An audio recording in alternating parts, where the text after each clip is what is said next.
वेदांत की प्रक्रिया के अनुसार अपंचीकृत पंच महाभूत से निष्पन्न होते हैं। ये सब बुद्धि मन, यहाँ जो दो का वर्णन किया गया खास रूप से, बुद्धि मन की संरचना के पूर्व अपंचीकृत पंच महाभूत की उत्पत्ति होनी चाहिए।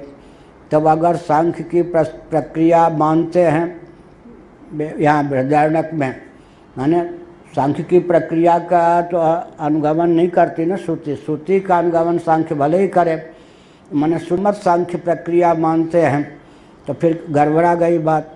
तो फिर यूँ मान के चलना पड़ेगा। आपके प्रश्न का उत्तर मैंने पहले विचार किया ही था कि अपंचीकृत पंच महाभूत की संरचना हो गई, उससे बुद्धि, उसके बाद फिर क्या है, अहम मन की संरचना हो गई। तो अंतःकरण में अहम मन बनाया, माने मन और अहम बनाया, ये करना पड़ेगा। अब उसके बाद जो जल की उत्पत्ति हुई उपलक्षण दृष्टि से, तब कहेंगे कि वह पंचीकृत पंच महाभूत पंचीकृत पंच महाभूत बना दिया, हो गया ना, इस ढंग से अर्थ लग जाएगा। वहाँ कल्पना करनी पड़ेगी अपंचीकृत पंच महाभूत की संरचना के अनंतर, बाद में। ये बाद में क्या होगा, अपंचीकृत पंच महाभूत से तो बुद्धि बनती है, ऐसा अपंचीकृत पंच महाभूत की उत्पत्ति के बाद में फिर क्या होगा। लेकिन प्रश्न उठता है कि हिरण्यगर्भ जो संज्ञा है, कहाँ से आप बोल रहे हैं? हम तैत्तिरीय उपनिषद में 5 भूतों का भी वर्णन है, और महापुच्छम प्रतिष्ठा है या नहीं? महापुच्छम प्रतिष्ठा जब लिखा है तैत्तिरीय उपनिषद में, तो महाकार महत्त्व ही शंकराचार्य ने किया या नहीं? उस प्रक्रिया से लेंगे तो हमको सांख्य से उधार नहीं लेना है, सांख्य को तो श्रुति के अनुसार चलना है, क्योंकि सांख्यवादी अपने को वैदिक कहते हैं। तो प्रश्न उठता है कि महापुच्छम प्रतिष्ठा से लेना पड़ेगा हिरण्यगर्भ। महा माने महत, महत जब लेंगे समष्टि बुद्धि में महत, तो पहले पंचभूतों की उत्पत्ति होगी या महत की होगी, फिर अहम की होगी। अहम से किसकी होगी? मन की भी होगी, और अहम से किसकी होगी? पंच तन्मात्राओं की उत्पत्ति होगी। तो यहाँ पर ये जो प्रक्रिया है, ये सांख्य से उधार ली हुई प्रक्रिया नहीं है, ये प्रक्रिया सौत सांख्य की है। तो उसमें पंचीकृत, ये जो जल उत्पन्न हुआ, यहाँ पर अपंचीकृत जल लेना पड़ेगा। क्या? या पंचीकृत जल जो है वो तादात्म्यपन्न पंचीकृत जल से, पंचीकृत जल में अपंचीकृत जल की तादात्म्यपत्ति मान लेंगे। क्या? तो यहाँ पर वो जो सांख्य वाली प्रक्रिया प्रसिद्ध है, क्योंकि भगवान ने भी महाभूतान्य अहंकारो बुद्धिरव्यक्त में बचा, नीचे से ले गए या ऊपर से ले गए? लेकिन जब आप कहेंगे कि बुद्धि इत्यादि जो हैं ये अपंचीकृत पंच महाभूतों के कार्य हैं, तो ऊपर से नीचे मानना पड़ेगा। क्या?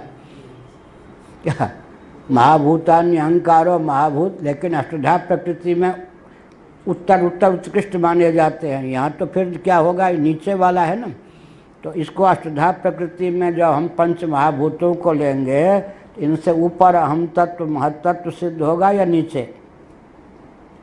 ऊपर सिद्ध होगा ना, ऊपर सिद्ध हो। तो सांख्य की प्रक्रिया जो है यहाँ वेदांत सम्मत है उतने अंश में। और कहाँ लिखा है? गोपाल उत्तर तापनी उपनिषद में। ब्रह्म से प्रकृति की अभिव्यक्ति हुई, प्रकृति से महत्त्व की अभिव्यक्ति हुई, महत्त्व से किसकी उत्पत्ति हो गई? अहम तत्व की उत्पत्ति हुई। उसके बाद पंच भूतों की उत्पत्ति हुई, फिर पंचभूतों से पंचीकृत पंचभूतों की उत्पत्ति हुई। तो श्रुति सम्मत प्रक्रिया है, इसलिए अपंचीकृत पंच महाभूतों की उत्पत्ति बुद्धि के पहले मानने की जरूरत नहीं है। हो गया? अत्र आकाश प्रभृतीनां त्रयाणाम उत्पत्त्यनंतरम इति वक्तव्यम श्रुत्यंतर। अब उसमें भी है। अब गणित की दृष्टि से लोग, इस पर बहुत चिंतन होना चाहिए। गणित की दृष्टि से विचार करें तो सांख्यों का पक्ष गड़बड़ा जाता है। क्योंकि सन्निकट निर्विशेष का नाम उपादान कारण होगा या नहीं। तो पृथ्वी में 5 गुण हैं, तो जल में 4, तेज में 3, वायु में 2, पृथ्वी में, आकाश में 1। पृथ्वी का कारण जल ही हो सकता है, जल का कारण तेज ही हो सकता है, तेज का कारण वायु ही हो सकता है, वायु का कारण आकाश ही हो सकता है। अब आकाश का कारण अहम कैसे होगा? गणित गड़बड़ा गया सांख्यों के, इसलिए हमने सांख्यों की प्रक्रिया का शोधन अपने ग्रंथों में लिखा है। अब वो बहुत सूक्ष्म बुद्धि वाला होगा तो पकड़ लेगा, जैसे स्वामी अखंडानंद जी महाराज ने। हम तो सब शास्त्र को लेकर चलते हैं।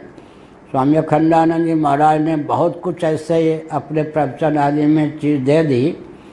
उनके कोई शिष्य बड़े बुद्धिमान होते तो उनके नाम पर एक नया संप्रदाय बना देते, लेकिन वैसे कोई शिष्य निकले नहीं। इसीलिए वो अच्छा हुआ कि उनकी चीज़ें वहीं तक सीमित हो गई, या प्रवचन से जिनकी बुद्धि ऐसी ऐसी हो गई वो। तो हमने अपने ग्रंथों में सांख्यों का शोधन लिखा है। अब कोई उस ढंग से पढ़ने वाला हो तो अब इसमें पढ़ेगा, नहीं तो मैं तभी हूँ। तो सांख्यों का पक्ष गणित की दृष्टि से गड़बड़ा जाता है। फिर हमने समन्वय भी किया अपने ग्रंथों में।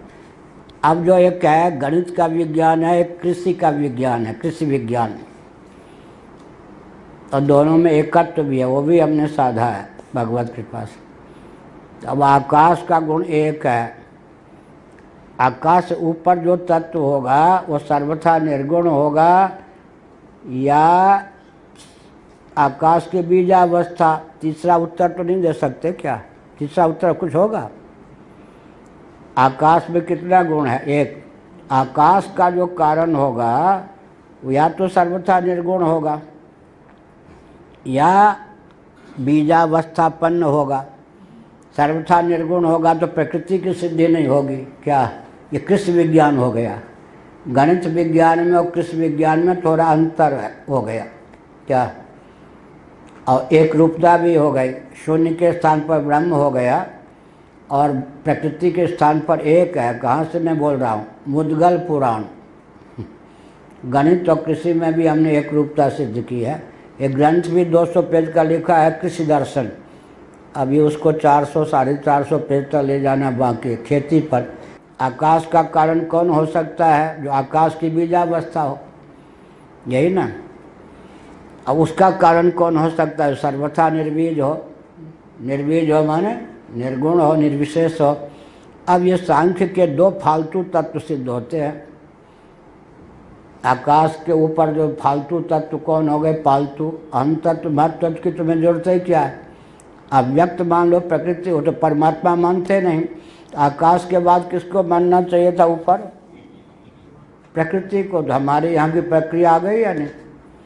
तब फिर हमने सिद्ध किया है कि सांख्य के आचार्य लोग के बुद्धू तो नहीं थे। तो फिर वाणी के कितने भेद होते हैं? परा, पश्चंती, मध्यमा, वैखरी, 4 भेद होते हैं ना। फिर हमने कहा कि आकाश के ही स्थूल, सूक्ष्म, सूक्ष्म, अति सूक्ष्म, सूक्ष्मतर रूप है। ये अहम तत्व, महत्तत्व, अव्यक्त जो है ये सब आकाश ही हैं। क्योंकि वैखरी वाणी की सिद्धि आकाश से, मध्यमा वाणी की सिद्धि अहम तत्व से, पश्चंती वाणी की सिद्धि महत्तत्व से, परा वाणी की सिद्धि अव्यक्त से। मिल गया क्या? आकाश के ही सूक्ष्म, सूक्ष्मतर, सूक्ष्मतम, अति सूक्ष्मतम रूप हो गए। अब तत्व में भेद नहीं हुआ, अब प्रकार में भेद हो गया, तो चारों प्रकार की वाणी की सिद्धि हो गई। तो इसलिए आकाश की बीजावस्था के नाम पर इन तीनों को ले लेंगे, तब जा कर के सांख्य की बचत होगी, नहीं तो गड़बड़ा गया, गणित ही गड़बड़ा जाएगा। ठीक है। अंक को जब हम बोलेंगे तो अंक अक्षर हो जाएगा। 0 अब क्या बन गया? अक्षर। 1 अक्षर, 2 द्वि, 3 त्रीन, अब वही है। इसलिए अक्षर विज्ञान इतना समृद्ध वैदिक साहित्य में हुआ कि बोलते समय जो गणित होता है वो अंक विज्ञान जो है अक्षराम्नाय में जाकर अंकाम्नाय का समावेश हो गया। समझ गए ना? इसलिए क्या हुआ, अंकों के आधार पर तंत्र शास्त्र की रचना नहीं हो पाई, अक्षरों के आधार पर तंत्र शास्त्र की रचना हो गई। क्या बोलते समय अंक अक्षर हो जाता है, इसलिए अक्षर के आधार पर तो तंत्र शास्त्र की यम यम ओ कम खम खम ये सब अंगन्यास करन्यास सब हो गया। 1 2 इन सबसे करंगन्यास करन्यास से नहीं रहा। तो तंत्र शास्त्र की जो रचना हुई व्याकरण आदि की, अक्षर के आधार पर, अक्षर गणित की अपेक्षा अंकाम्नाय की अपेक्षा अक्षराम्नाय समृद्ध हो गया, क्योंकि अंक बोलते समय अक्षर हो जाता। तब फिर हमने गणित से तंत्र कैसे निकालें, इसीलिए ग्रंथ हमको लिखना पड़ा। उसका नाम क्या है? अंका क्या है? अक्षरागमांक मालिका। इस बार छपा है ग्रंथ। तंत्र, गणित और व्याकरण तीनों का सामंजस्य साधने वाला भगवत कृपा से विश्व में ये पहला ग्रंथ है। घन पाठ के दृष्टा का नाम है रावण। घन दृष्टा, घन पाठ तो पहले से था, माने वेद ही अपौर से नहीं है। हमारे पूज्य गुरुदेव ने लिखा है ये हाथ का जो विन्यास है ऐसे ऐसे ऐसे ऐसे, घन पाठ में जो ये सब भी अपौर से ही है, अनादि परंपरा से। इनके भी दृष्टा होते हैं। तो रावण जो है घन पाठी थे। घन पाठ के दृष्टा का नाम है रावण। बहुत बड़ा ऋषि था वो। अब गड़बड़ा जाता, कोई कहीं जाके शापित हो जाता, जैसे चित्रकेतु अंत में बन गया वृत्रासुर, अलग बात है। घन पाठी थे। अब ये जो हाथ है तो क्या होता है जी, अक्षर और मुद्रा, ये क्या है? ये कला है या विद्या है? कला है। कला किसको कहते हैं? हम बोले वहाँ काशी में तो बहुत प्रसन्न हुए, विंध्यश्री प्रसाद जी की, इधर ध्यान ही नहीं गया था। उन्होंने श्रीधर स्वामी का भी नाम लिया। फिर कुछ वेद पाठ करेंगे, या विद्या है या कला? पाठ विद्या, और ये क्या है? कला। गूंगा भी, मूक व्यक्ति भी जिसका संपादन कर सके उसका नाम है कला। कला क्या चीज़ है? बहुत बढ़िया। कार्मिकी का नाम है कला, वाचकी का नाम है विद्या। याद कर लो। क्या आपके नाम से सम्मति जो लिखी गई है, वाचकी का नाम है विद्या और कार्मिकी का नाम है कला। वाणी की प्रधानता से, वाणी से जो उच्चरित हो उसका नाम विद्या। गूंगा व्यक्ति भी जिसका संपादन कर सके उसका नाम कला। आजकल साइंस और आर्ट क्या, अब ये देखिए वेद गणा क्या बोलते, कैसे करते हैं? करो तो हाथ तो करो। तो हमने सीखा था, भूल गया। हम सीखे हैं कहाँ पर? बिहार घाट में।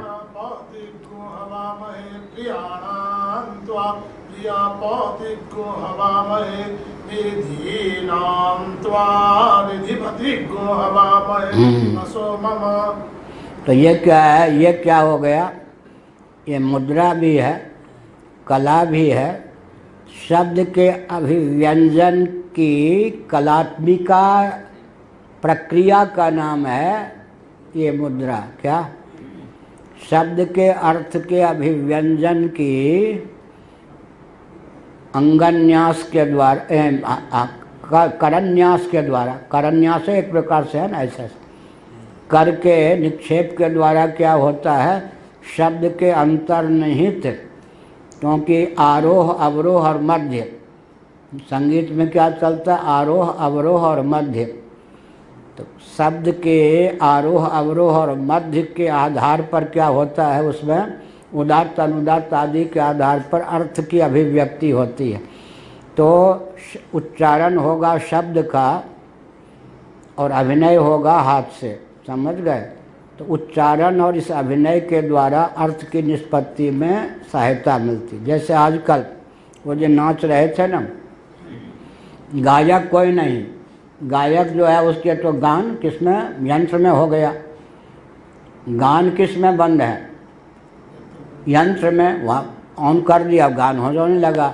और ये नर्तक जो है वो गायक नहीं इस समय, अभी जो नाचता है ना उसके अनुसार उसने मुद्रा की किया था ना इसमें, दशावतार आदि की जो करते हैं।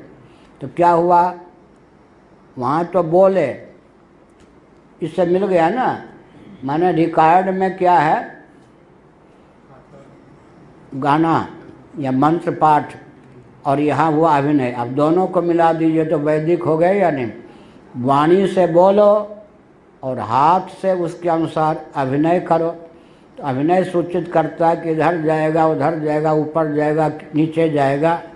तो ऊर्ध्व गति, मध्यम गति और अधोगति, अगल गति, बगल गति। क्या? हाँ, अगल गति, बगल गति, ऊर्ध्व गति, मध्य गति, अधोगति। इससे और सामवेद में कैसे चलता है? बात ये उंगली किसे, उंगली से, हाँ उंगली से ऐसे, उसमें ऐसे वैसे नहीं होता, उंगलियों का विन्यास। तो करन्यास भी हो गया, हाँ करन्यास, कर का नाश, उंगली नाश, उंगली का विन्यास हो गया, न्यास भी हो गया। तो तंत्र को और क्या, वेद को, तंत्र को और तंत्र गर्भित वेदार्थ को मिला करके इसका क्या, ये इसका आविष्कार हुआ है, इसकी अभिव्यक्ति हुई। ठीक, सत्यनारायण कथा। अर्चते पूजा कुर्वते वै में मह्यम कमुदकम अभूत। मेरे पूजन करते समय, पूजा के समय में क्या हुआ, ये कम माने उदक, जल उत्पन्न हुआ। ये है, आगे क्या है इसमें कटा हुआ, मन एवं मन्यता यस्मान् मृत्यु तदेव हेतु अर्कस्य अग्नेः अश्वमेध क्रतुपयोगिकस्य अर्कत्वम अर्कत्वे हेतु इत्यर्थः। अब कहते हैं कि मेरे अर्चन के द्वारा ये जल उत्पन्न हुआ है, यही इसका अर्कत्व है। अर्चन के द्वारा जो अभिव्यक्त हो जाए वो अर्कत्व है। तो जल का नाम हो गया अर्क, और जल से ही निकल आता अग्नि तत्व। हाँ सुनो तो सही, सूर्य तो होता ही है, अग्नि नहीं होता क्या, और जल नहीं होता क्या? हाँ, जहाँ जो आ जाए वो डंक मारेगा जरूर। इसीलिए तो जिस अंश में जिसको ज्ञान है वो अगर वो कहेगा यहाँ पकड़ में आ गए, डंक मारे। यहाँ जल हुआ या तेज हुआ, पहले जल का वर्णन है, बाद में अर्क का, जल तेज का वर्णन। जल में वाणी की गति होती है या नहीं? क्यों होती है? वाणी के देवता कौन है? चंद्रमा। क्यों है वाणी के देवता? नहीं अब बोलो। पकड़, अरे अग्नि, जल में डुबकी लगा के बोल सकते? तो क्या लिखा है महाभारत में, क्षत्रिय हो तो सुन है, क्षत्रियों की दाल सब जगह गल सकती है, एक जगह नहीं गल सकती, ब्राह्मण, क्योंकि ब्राह्मण उनका पूर्वज है। कार्य की गति जो है सब जगह हो सकती है, अन्य जगह कारण में कुंठित हो जाती है। पत्थर से लोहा उत्पन्न होता है, लोहे का उपयोग पत्थर पे करोगे, पत्थर भी लोहा भी चकनाचूर होगा। जल से अग्नि की उत्पत्ति होती है, और जल में आग को फेंक दें तो बुझ जाए। निमित्त कारण यहाँ पर कौन है? अग्नि का जल। इसीलिए कारण में कार्य की गति कुंठित होता ही है। अग्नि तत्व जब टकराएगा जल से तो बलि किसकी होगी, जल की या अग्नि की? क्षत्रिय जब ब्राह्मणों से टकरावेगा तो बलि हो जाएगी क्षत्रिय की। ठीक है, और जब लोहा टकराएगा पत्थर से तो कार्य की गति कारण में नहीं होती। अब ये विज्ञान है, अगर किसी ने अपने को ब्रह्म समझ लिया, जान लिया हृदय से, तो सबका कारण हो गया। उस पर जितने कोई व्यक्ति टकरा के वार करेगा सब चकनाचूर हो जाएगा, सबसे बलवान हो गया। तो मेरे अर्चन करते हुए यह प्रकट हुआ। कौन आ गया? जल। हाँ आपको बोलो, और जल प्रकट हुआ। अर्चन करते हुए जल प्रकट हुआ। अर्चन करते हुए अर्क जो है ना, अर्क में को हटा दो तो क्या रह जाएगा? अर, रोहल, अर माने अर्चन, उतना का संक्षेप ले लिया। क्या सिंबल? सपा बसपा की तरह, Bhajpa Sapa, IS IAS IPS उसका पूरा फॉर्म होता है या नहीं? अर्चन करते समय को माने जल प्रकट हो गया। अब अर और को मिला दें तो अर्क।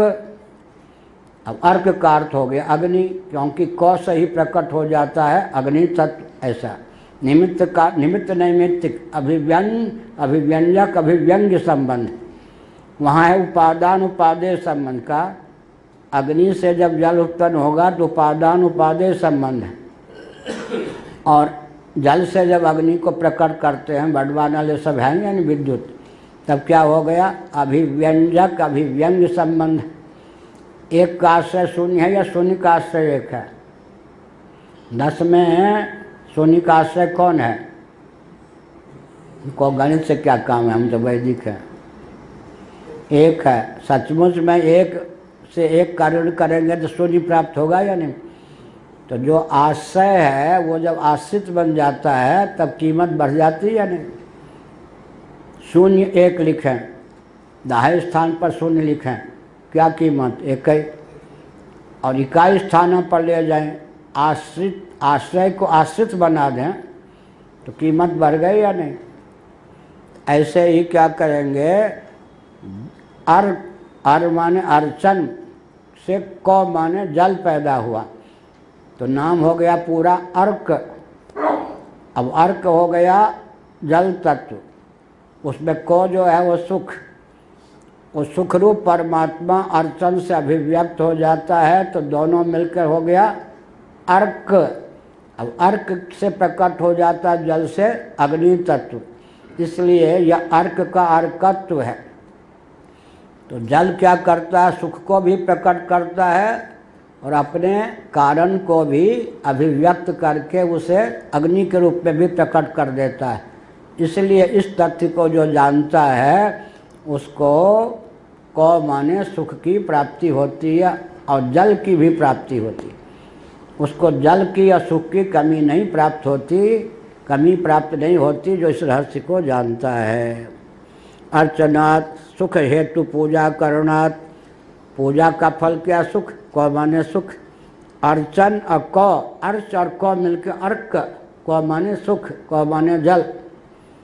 अर्चन करते समय जो पैदा हुआ वो हो गया अर्क, को माने सुख। वो परमात्मा का अर्चन किया ना, तो इसी के नाम के आगे आ गया को, क्या? रस।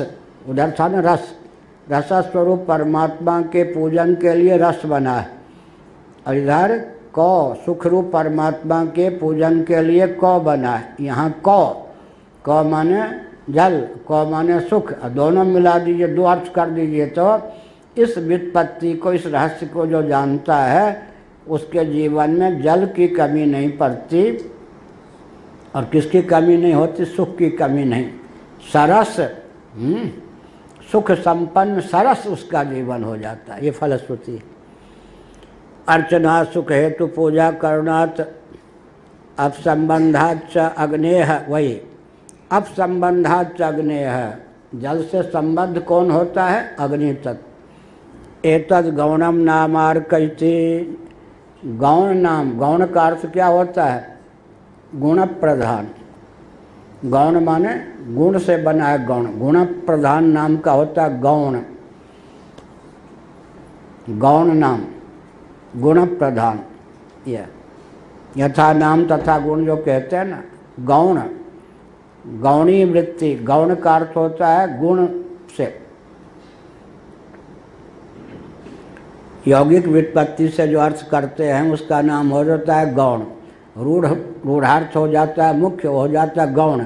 गौण माने गुण को लेकर जो नामकरण होता है। जैसे गच्छति थी, ये गौण नाम हो गया, व्युत्पत्ति से जो चले, और गलकम्मल ये हो गया रूढ़ार्थ, वो गौण। गौण माने गुण को लेकर। हवा जैसे ब्रह्म को जो जानता है वो ब्राह्मण कहते हैं ना, लेकिन माता पिता की दृष्टि से वह ब्राह्मण एक रूढ़ार्थ है, एक गौणार्थ है, गुण प्रधान अर्थ। हवा इति अवधारणार्थ भवत्येव इति कहते हो सकता है ये फलश्रुति है ना, अर्थवाद है, हो या न हो ऐसा। हो वा ये जो निपातक द्वय का वर्णन किया गया होता ही है, अर्थात इस तरह से जो समर्चा के समय पैदा हुआ, इस व्युत्पत्ति के अनुसार जो समझता है उसके जीवन में जल और सुख इन दोनों की प्राप्ति होती है, सुख विहीन उसका जीवन नहीं होता। आत्मा एवं विद एवं विद्यार्थम भवति, इस प्रकार से अस्मा है, अस्मा जो इस प्रकार से जानता है उसके जीवन में जल और सुख की कमी नहीं होती। अब जल नीचे चला जाएगा तो क्या होगा, अन्न ऊपर चला जाएगा तो अग्नि, जल, पृथ्वी, सुख की कमी नहीं होती। उसके जीवन में अग्नि की कमी नहीं होती, जल की कमी नहीं होती, पृथ्वी माने अन्न की कमी नहीं होती। अन्न जल तेज से भरपूर सुखमय जीवन होता है। क्या अर्थ हुआ, वो तेजस्वी होता है, सौम्य होता है और अन्न इत्यादि सेवन करने से हृष्ट पुष्ट होता है और अंत में सुखमय उसका जीवन होता है। अर्थात फिर चल देगा उसके जीवन में पांच भौतिक जो उपलब्धियां हैं वो भरपूर होती हैं और उनके सेवन से सुख भी उनको पर्याप्त मिलता है। इस व्युत्पत्ति, इस रहस्य को जानने मात्र से व्यक्ति का योगक्षेम भन होता है। सार क्या निकला, जगह जगह जो ब्रह्म विद्या का महत्व बताया गया है उसका अर्थ है ब्रह्म विद्या जो है योगक्षेम का भी वहन करती है। यह अर्थ हुआ ना, नहीं तो भूखे मरे व्यक्ति इस विद्या में आजकल कौन देगा, इसकी कथा कहेंगे, क्या कहेंगे, फालतू समय जा, ऐसे लोग कहेंगे या नहीं।